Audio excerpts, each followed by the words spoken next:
I must commend the efforts of the founder, Charles. I must also commend the fact that the youth are taking a veritable and enviable position in our society today. Oftentimes, everyone will always be clouded with our own individual problems. There's no one that doesn't have a problem. The only person that doesn't have a problem is a dead person. But as far as you're born into this earth, you have a problem, and you're always be clouded with that problem. But the mere fact that you're able to see someone else's need, touching someone else's life, no matter how small, with that problem that's beclouding you, is something worth applauding for. There are some of us here now that because we already have that quality, you will be so fired up and you take action. And there are some, because they don't have that quality, whatever is said to them, they just feel, you know what, this is not for me, it's for other people. So the quality of courage is very, very important. Let's move. Young people, engage. If you're given opportunity to ask questions, you ask them. If you're given opportunities to respond to questions, you provide the answers. There's no big deal about sounding stupid for 5 minutes and then learning something for the rest of your life. I normally say to people that I am not just an addition to the population, I am a solution to my generation. That there was a problem that existed that was noticed by God, and I was packaged as a solution to that problem. That it doesn't matter what the sexual process that gave birth to me or you could have been, whether they call it an happenstance or a circumstance, an accident or a coincidence. It really does not matter what people call it. As far as God is concerned, nobody lands on surface earth as an accident. When we first moved into where we are now, we got an architect to redesign. My goodness, it was an uphill task. He redesigned, he did it, he will put this wall here, the wall will be crooked, it will be there. We don't try to do anything right. We don't try to do it right. We just, if you call a bricklayer or for them to put a door, they will go and bring wet wood. Put a door for you, it's looking fine for 1 month, 2 months. After 3 months, dry season comes, you can't lock the door anymore because the door has expanded. You are here to live a fantastic life of joy and serenity and prosperity and peace, all that is good. And it is not determined by your environment. It is not determined by circumstances. It is not determined by the economic downturn. You see, we have been given authority to recreate by our power to think. Animals don't have that. This is the power you and I have. When the world realizes that conditions are the effects of the past, they are not the effects of the present. So when you are in the present, you can change your future. You are the type that you like to teach.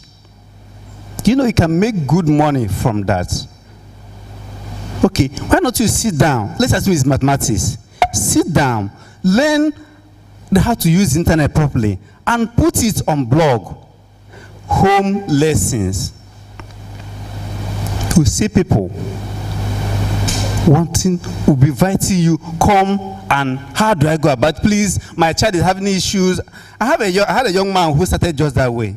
And today, he has about close to 15 teachers. So he's now the boss. He no longer teach. He's now sends his boys, please go to this family, go to the other family. That is how he's now a big boy. But the one key experience I learned from it was I learned at that point in time, it's not very good to do business with your friends. Because I had a different passion. They liked the hype. I think if you've ever done these sort of things in school, there's a certain hype that comes with having shows and all that. And I think for them, that was the preference. But for me, it was business all the way. So, but the two key things I got from it was, one, I learned to understand not to do business with, understand is a friend, right? So when it comes to business, ensure that everything is clear on the table before you go into it. And the second thing I learned was handling pressure. So most of the time, I learned how difficult it was to put things. So you see an event like this, most of the time I can assure you right now that in Charles' mind, this is not what he wanted in terms of this, in terms of the way the speaker, in terms of the sound, in terms of who is supposed to be here. That's how he feels. Because at the end of the day, most of the time, by the time everything is put together, it's fine, but it's never what it is you assumed it was going to be. But at the end of the day, it's delivering the best you can. I put God first, did everything, prayed, and then I had a lot of peace within me that I could take the risk. So I started in January, started the business from my house through Nairaland. And then that's another way relationship is. So when you are starting a new business, people know you when you don't have anything. So when you have something to offer, they want to look at your history, your pedigree. Is this somebody I would trust? Oh, he says he has a new business, he has some land he wants to sell. You that if I give you 5 naira, you will never return it. So those things mattered when I was starting. So first, I have tried to think about the entrepreneurship as a powerful risk taker.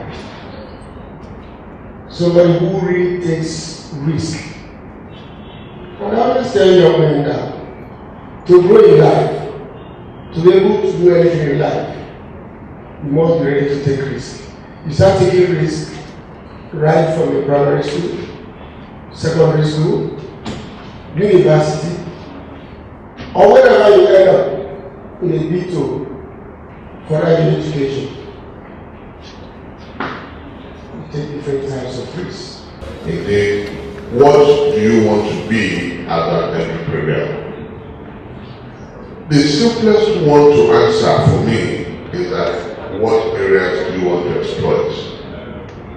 Because the truth is there is hardly any area of opportunities in this country as of now where there is a surplus.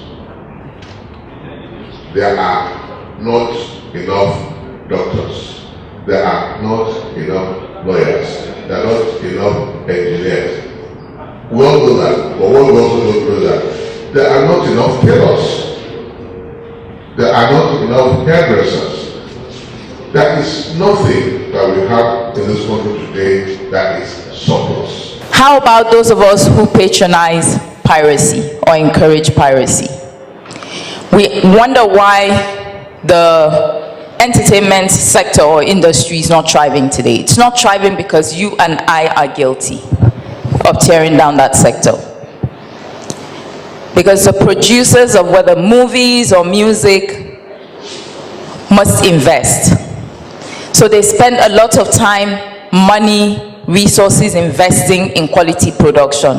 But what do? We take that production, we bootleg it, we pirate it, we downgrade the quality such that all it takes is for me to copy it from somebody copy it. You know what we're doing? We're eroding their investment. We're eroding how much they've put into that venture.